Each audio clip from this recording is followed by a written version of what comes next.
Nuremberg when my lead defendant, Otto Owenthal, Dr. Otto Owenthal, who had been sentenced to death.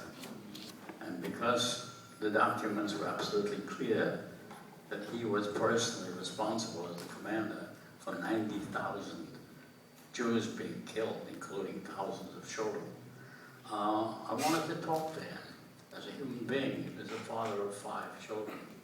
I thought maybe he wants to send a message to his wife, I love her, or something.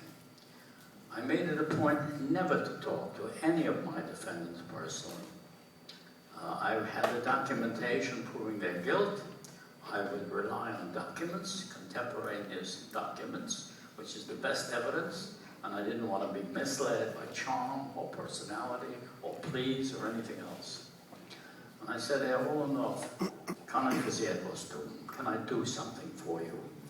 Expecting him to say, well, it's late now, but, you know, tell my children, whatever. He said, the Jews in America will suffer for what you have done. I said, goodbye, Mr. Owenthal, and walked away. He was not an exception at all.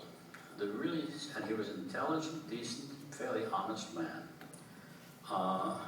For example, to illustrate his honesty and integrity, but also to give you a feeling of what I'm talking about, he pointed out in the course of the trial that he didn't like the use of gas vans. Gas vans were trucks, like trailers,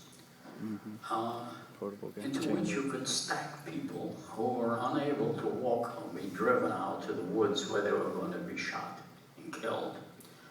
And so they packed them in, the children, infants, old people who couldn't walk. They jammed them into the van and closed the doors, locked them in, and a hose was attached from the exhaust of the engine to the van itself, so that in about 20 minutes, when they arrived at their destination, the theory was you open the van and you dump them like garbage into the ditch.